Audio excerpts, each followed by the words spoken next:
Réunion du Bureau politique et d'ensemble pour le changement. 1.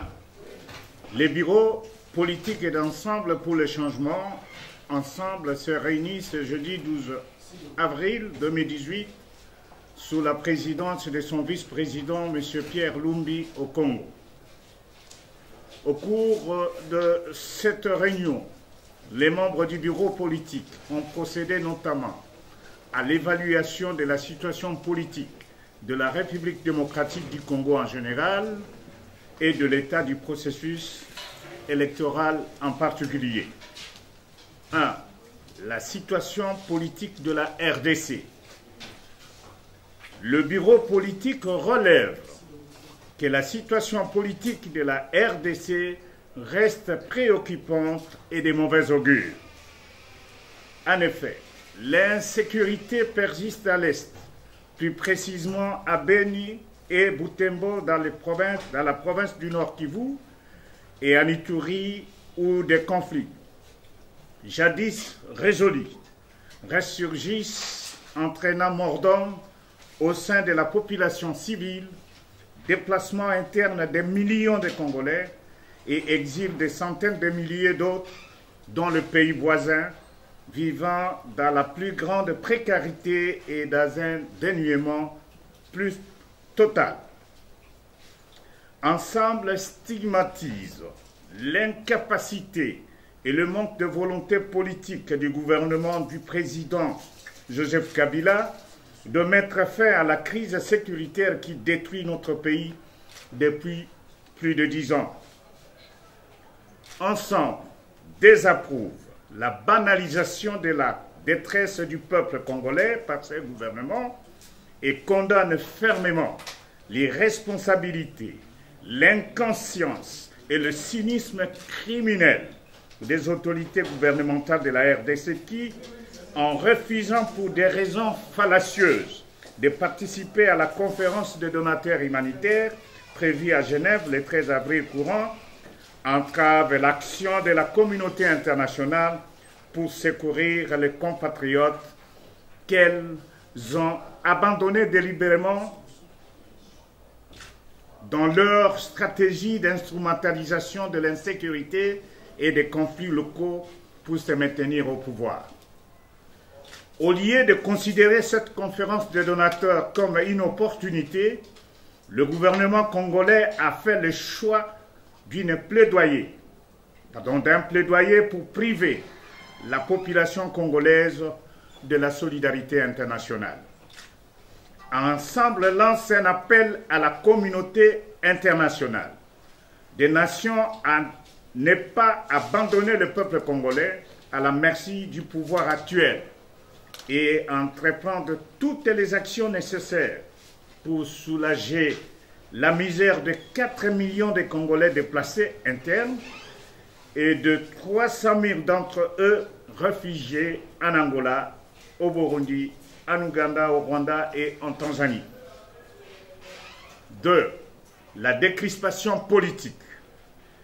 Ensemble, fustige le manque de volonté politique du régime en place d'assurer la mise en œuvre effective, complète et intégrale de l'accord politique global et inclusif du 31 décembre 2016, unique feuille de route consensuelle pour la sortie du pays de la crise par la tenue des élections crédibles, inclusives, libres, transparentes et apaisées. L'espace politique reste fermé. Les manifestations et réunions publiques sont toujours interdites aux partis politiques de l'opposition et aux mouvements citoyens, ce qui ne contribue nullement à la restauration de la confiance nécessaire pour les acteurs politiques pour les élections apaisées. Le Premier ministre congolais est en désaccord avec ses pairs du Rassop Kassavubu. Plusieurs voix s'élèvent pour demander la démission de Bruno Tshibala de son poste du chef du gouvernement. L'on reproche à Bruiti notamment l'insécurité grandissante dans le pays, les sociales toujours au rabais, ajouter à cela le népotisme. Chose que Roger Lumbala rejette et parle de l'intox tout en relevant les prouesses du gouvernement Tshibala. Nous avons suivi que le gouvernement de M. Tshibala Nzenze avait une deuxième mission de la sécurisation de la République démocratique du Congo. Le problème au niveau de Kamwena-Nsapou, dans la province ou les provinces du Kasaï, ce problème est déjà réglé. Et ça, encore une fois de plus, il faut mettre ça dans le bilan positif du gouvernement Premier ministre, M. Tshibala Nzenze.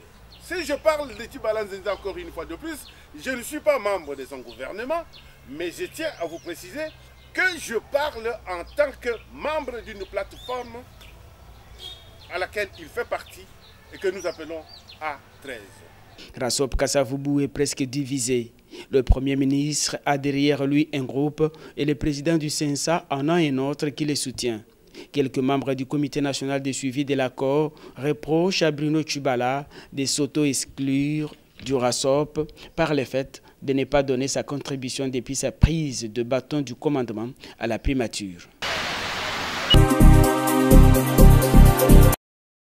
La diplomatie de développement et de charme initiée par l'ambassadeur extraordinaire et plénipotentiaire de la République démocratique du Congo en République populaire de Chine porte déjà ses fruits. Bien d'investisseurs chinois se bousculent à la porte de la RDC pour y placer leurs capitaux et participer au développement de la RDC. Lors de son dernier passage à Lodja, la population de ces coins avait demandé à leur leader, Jean-Charles Okotolo-Lakombe, de voir rapidement le problème d'assainissement et de canalisation d'eau, l'aménagement de la piste de l'aéroport de Lodja et son élargissement. Jean-Charles Okotolo-Lakombe avait promis une solution dans l'immédiat. Ce mardi, ce qui semblait être un rêve est en train de devenir une réalité. Et pour preuve, la descente d'une forte délégation des investisseurs chinois au chef-lieu de la province du Sankuru. Ces Chinois de la société Frontier sont attirés par les potentialités qu'offre le territoire de Lodja et ses environs. Avec ses 12 064 km² produisant le riz, le manioc, le maïs, l'arachide et l'haricot, le territoire de Lodja reste enclavé et a besoin d'être désenclavé dans le prochain jour.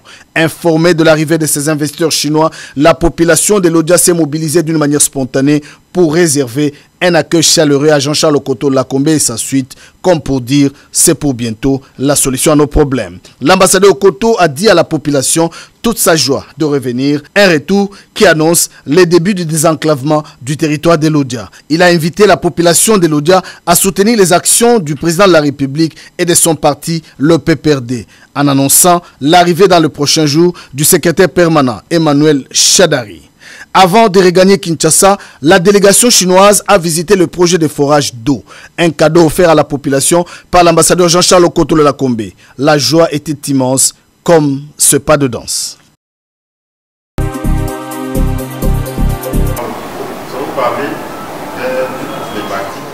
Pendant que des acteurs politiques ne s'accordent pas au sujet de la machine à voter, la Commission africaine pour la supervision des élections, CAS en sigle, s'est ralliée à la demande de la CENCO souhaitant une autre expertise. Nous avons besoin qu'on nous présente les experts informaticiens, blancs, noirs, des 4 continents réunis, durs sur le plan technique. CENI, voici l'imperfection de la machine à voter. Et nous rejetons la machine à voter.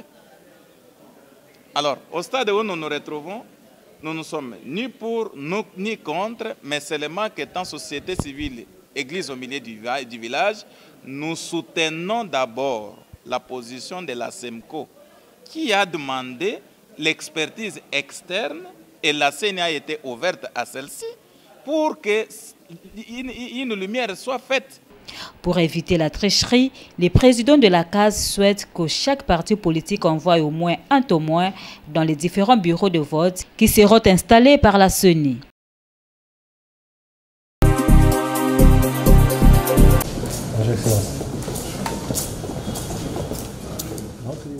Le vice-président de la Commission nationale électorale indépendante, Norbert Basengizi Katitima, a remis lundi l'avant-projet de loi portant sur la répartition des sièges par circonscription électorale au vice-premier ministre, ministre de l'Intérieur et Sécurité, Henri Mouva Sakani. Cela en vue de répondre à l'un des défis d'ordre juridique du processus électoral en cours en RDC.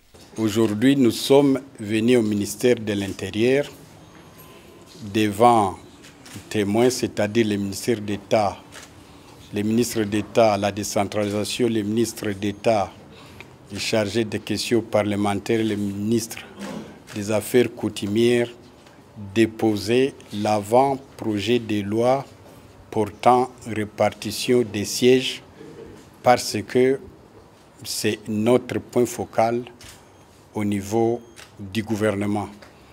Ce calendrier prévoit que 17 au 13, le gouvernement devra s'y pencher et du 14 au 23, le Parlement devra également en discuter et l'adopter.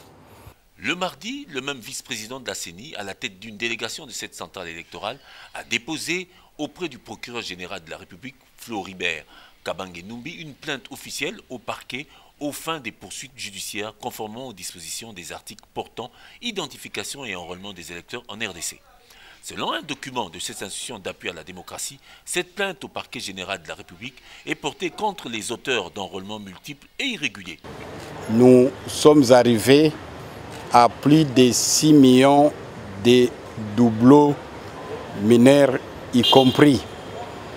Ces 6 millions, ce sont des gens qu'on appellerait des irréguliers, des gens qui ont commis des crimes au niveau électoral et l'article 8 de la loi portant identification et enrôlement des électeurs ainsi que l'article 9 et 45 prévoient à sec nous les traduisons devant les cours et tribunaux.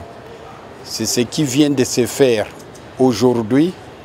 En 2006, il y en a qui étaient arrêtés à Makala, il y en a qui étaient arrêtés à Mouzézé, à Goma, à Bukavu, à Kisangani, à Mbujima et à Kananga, à Bandaka, à Bandundu. Nous laissons maintenant la justice faire son travail. Le vice-président d'Asseni a annoncé le même jour à la presse que cette institution d'appui à la démocratie venait de lancer 2 appels d'offres internationales, dont l'un pour l'audit du fichier électoral et l'autre pour la certification de la machine à voter.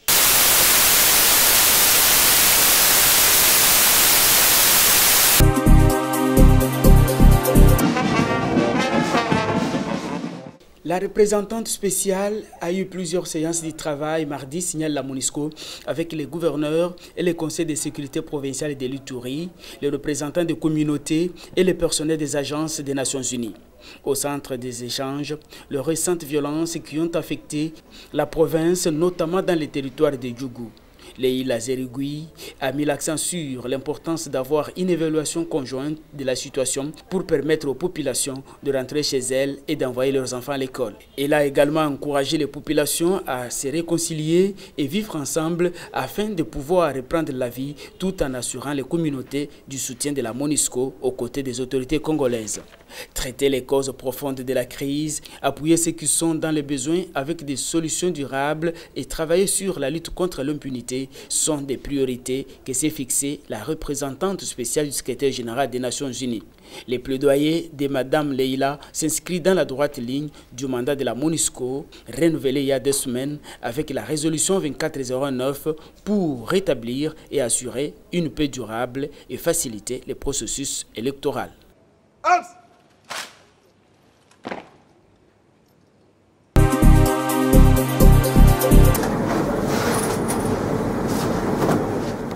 Suspendue le 5 septembre 2017, la grève des médecins va bientôt reprendre.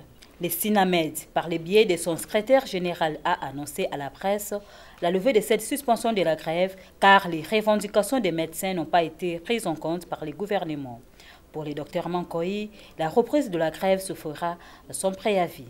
Et les médecins ont déjà pris des dispositions parce qu'ils ont décidé que la grève reprendra là où elle était arrêtée, où elle était suspendue. Et qu'il n'y aura pas un préavis de grève, toutes nos correspondances suffisent. Docteur Mankoï prend à témoin l'opinion. Et nous demandons aux organisations citoyennes des droits de l'homme, des droits des malades, c'est le moment qu'elles doivent faire pression au gouvernement de la République. Ce n'est pas quand le médecin entre en grève et en ce moment-là, elles vont commencer à crier et à chercher le bouc émissaire. Sinamed prend cette décision, selon lui, après avoir constaté l'échec dans les négociations entre les médecins et le gouvernement.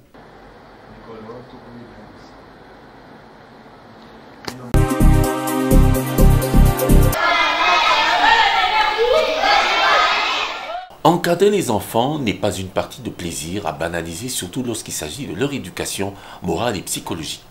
Pour les moniteurs de l'ECODIM, école de dimanche de l'église protestante de l'université de Kinshasa, PPUKIN, le mois d'avril, leurs activités avec les principes qui les accompagnent suffisent de justifier toute l'importance de ce club biblique annuel. La première des choses, c'est qu'un moniteur, c'est quelqu'un qui est né de nouveau, d'abord. C'est-à-dire c'est quelqu'un qui a accepté le fait que Jésus-Christ est Seigneur et sauveur de sa vie personnelle. Parce que c'est cette vie que l'on transmet aux enfants. Parce que la Bible dit qu'on ne donne, en fait, les gens disent qu'on ne donne que ce qu'on a. La première chose, c'est que vous avez accepté Jésus comme Seigneur et Sauveur. Et la deuxième chose, en ce qui concerne notre école du dimanche de chez nous ici, c'est que vous devez être un membre à part entière de notre église, c'est-à-dire un fidèle de l'église ici, de notre paroisse. Ça, c'est la deuxième chose. Et la troisième chose, vous ressentez l'appel. Vous avez ressenti l'appel de travailler à l'école du dimanche, de travailler au sein de ce département. Vous venez, vous faites part aux moniteurs qui sont déjà là. Il y a des formateurs qui vont vous former pendant un temps donné. Après la formation, donc vous allez faire ce qu'on appelle l'assistanat. Heureux bénéficiaire de cet enseignement plus pratique que théorique, le thème exploité, ma vie sur terre, avec Dieu, prend tout son sens, même dans la conscience innocente mais forgée des enfants. Le thème de ce club biblique est ma vie sur terre. Hier, c'était l'histoire. On avait lu d'abord dans Genèse 1, du 1er jusqu'au 31e verset. On avait parlé du commencement, l'histoire du commencement, les jours pendant lesquels Dieu avait créé la terre en fait. Moi, j'ai compris que Dieu avait beaucoup d'œuvres pour qu'il puisse créer cet univers. Donc, et en nous créant nous aussi, l'homme, en nous créant nous l'homme le 6e jour, il a beaucoup œuvré, donc on doit savoir protéger notre propre vie. Suivre nos enfants avant, pendant et après les vacances afin qu'ils ne se perdent pas constitue un devoir de foi dont l'église protestante de l'Unikin n'a pas du tout tort de poursuivre avec la tenue annuelle de ce club biblique pour l'école du dimanche ECODIM. Contaminer cette place qui doit... L'église sur le chemin d'Emmaüs de la représentante légale Petroni Mukandi Kamwanya, au numéro 45 sur l'avenue Mokoko du quartier Mombélé de Limete, a vécu le dimanche 8 avril un culte de la Pâque avec pour invité du jour le pasteur Henri Mukandi qui a prêché sur le thème la prière adressée aux croyants et aux nouveaux venus.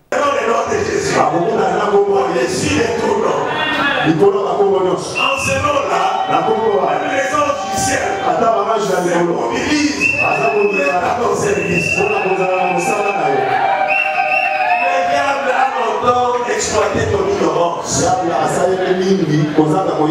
puis, on ne sait pas encore ces choses. Qui doit après devant le féticheur. Devant si c'est Pereira, si c'est qui, je ne sais pas. Écoute les jeunes joueurs. Il y a un nom au-dessus de tout nom. Quant à la représentante légale en personne, la prophétesse Petroni Mukandi Kamwanya, l'occasion de la Pâque lui a permis de célébrer davantage notre Seigneur Jésus-Christ avec les enfants de l'ECODIM qui se sont exprimés les uns les autres avec une emphase particulière.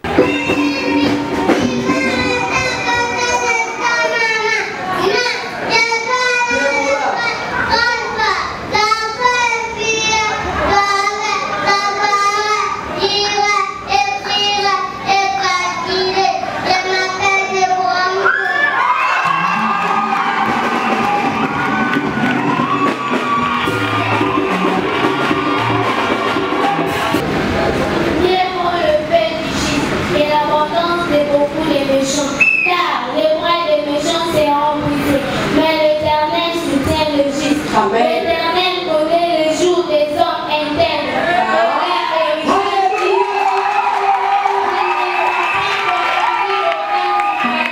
Et il va assassiner au jour de la famille.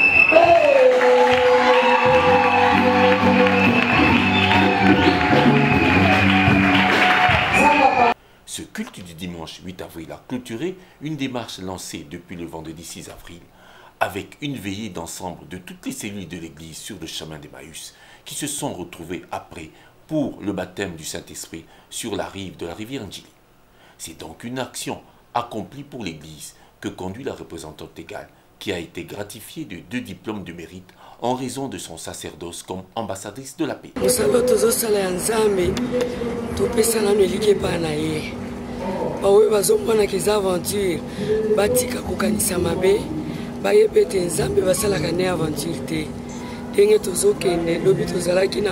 mbula muke lelo tokokisi bambula mususu bato bayebaka kobanga nzambe bato bakobana kosambela bato mpe baluka kimia koluka kimia na mutu nyonso aza pembeni na yo eza malamu mpe tozala na bolingo. La célébration de la Pâque a été une réalité de foi et d'onction à l'église sur le chemin d'Emmaüs de maman la prophétesse Petroni Mukandi Kamwanya, représentante égale qui se trouve au quartier Mombele sur l'avenue Mukoko. Cela grâce à Dieu Tout-Puissant.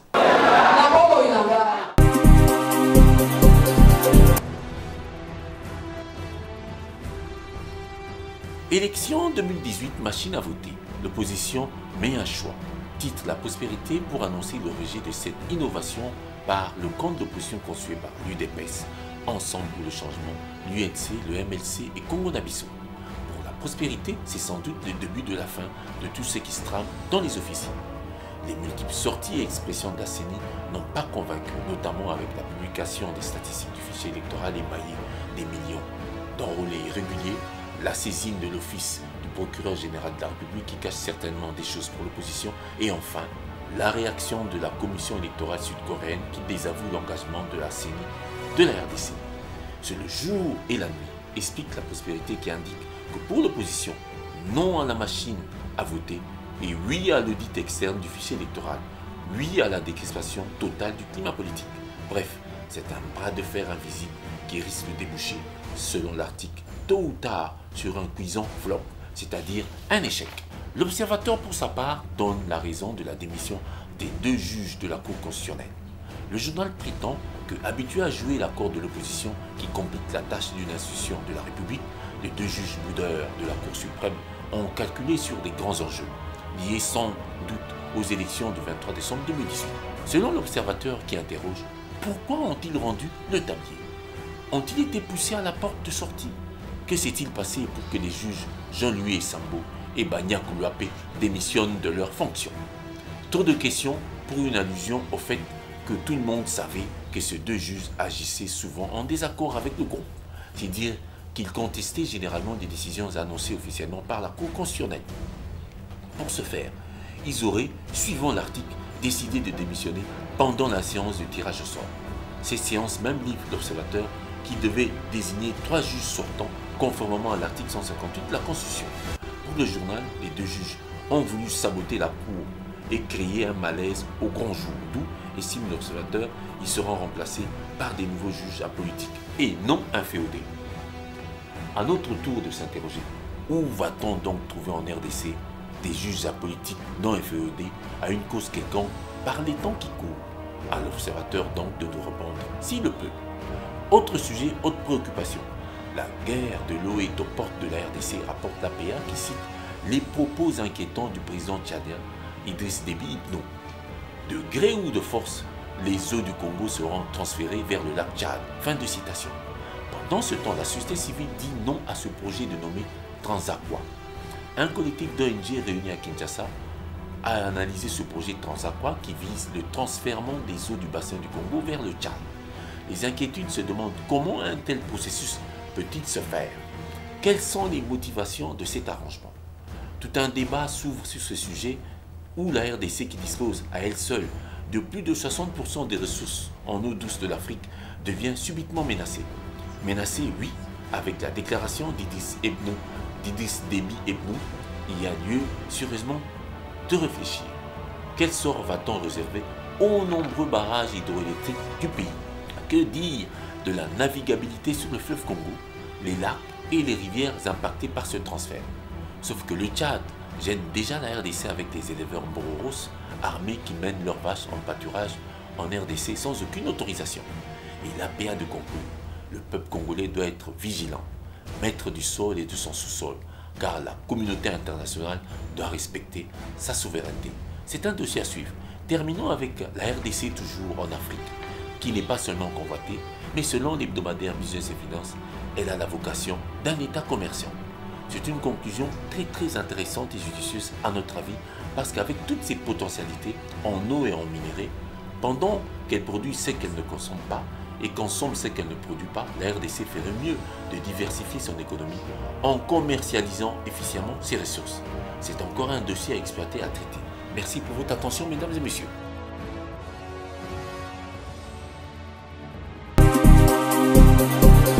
Aujourd'hui, vous venez de recevoir une autre délégation. Êtes-vous l'homme satisfait, comblé? Pas du tout, pas du tout. Je crois que cela rentre dans l'exercice de mes fonctions. Je voulais tout simplement vous dire, monsieur le journaliste, que le voyage de notre partenaire aujourd'hui, c'est le fruit de la coopération bilatérale entre la Chine et la République démocratique du Congo, piloté par le président de la République et le commandant suprême. Vous conviendrez avec moi que le sommet de Johannesburg, le président de la République avec son homologue, le président chinois, se sont entretenus sur le programme dont vous venez de faire allusion sur la route et la ceinture. Et il était question que les investisseurs chinois viennent chez nous pour que nous puissions nous imprégner de leur expérience. Nous avons pu arracher, c'est l'un des plus grands industriels de la Chine, un grand producteur de chaussures, un grand producteur de tissus, un grand producteur. Il est même dans le secteur minier. Nous avons pu conjuguer nos efforts pour pouvoir obtenir cette panacée de le ramener chez nous. Et l'entretien que nous avons eu avec, parce que là, c'est le gouvernement chinois, à travers leur président, ils ont mis cet grand industriel à notre disposition, parce que dans son programme, il était question qu'il puisse œuvrer dans les 4 pays. Il a commencé déjà en Éthiopie, où il a créé une usine qui a enveloppé plus de 4 à 6 000 personnes. Il a donné l'occasion du travail à la population de l'Addis. Aujourd'hui, nous avons conjugué nos efforts. Il a pu accepter de venir ici, compte tenu de la position géographique et stratégique de notre pays au sein de l'Afrique, et plus particulièrement au niveau de l'Afrique centrale. Il veut créer une grande usine qui va fabriquer des chaussures dames et qui va envelopper plus de 4 à 6 000 personnes, c'est-à-dire qu'il va pouvoir résoudre le problème de l'emploi. Le deuxième volet, il voudrait créer aussi un grand hôtel de 5 étoiles. Troisième volet, il voudrait également créer une compagnie aérienne pour résoudre le problème de vol domestique. Parce qu'il a estimé qu'on était vraiment enclavé, notamment comme le cas de l'autre. Nous avons été hier, vous avez pu remarquer, il n'y a qu'un seul vol par semaine. Et s'il arrivait que vous tombiez malade, vous imaginez les conséquences ultérieures qui peuvent en arriver. Et le quatrième projet, c'est au niveau de le transport en commun. Donc voilà les 4 volets dont le ministre de la Coopération internationale est déjà informé. Il a déjà mis toutes les batteries en marche pour que nous puissions avoir une réunion avec notre ami qui vient d'arriver, afin de pouvoir concrétiser et matérialiser le projet dont je viens de faire allusion.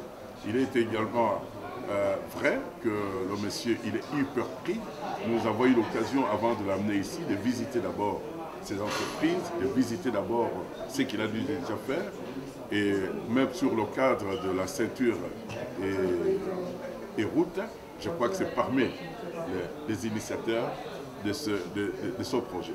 Donc pour nous, moi je ne peux pas estimer, pour répondre à votre question, que je suis déjà comblé, mais je crois que je suis le directif de mon président de la République, de ramener les investisseurs pour pouvoir résoudre le problème. Dans l'entretemps, je crois que parallèlement, nous sommes en train de résoudre aussi le problème de la sécurité, comme l'a dit hier le vice-premier ministre, le professeur Mouva Sakani, pour que la criminalité puisse disparaître chez nous. La police, c'est bon. La sécurité, c'est bon. L'armée, c'est bon. Mais d'abord le ventre et le travail. Et je crois qu'ici, nous résoudrons aussi, puisque partiellement, le problème de la criminalité. Parce que s'il arrivait aujourd'hui que le monsieur matérialise son projet et que nous avons 4 à 6 000 jeunes qui auront de l'emploi, je crois que c'est une panacée à ce problème.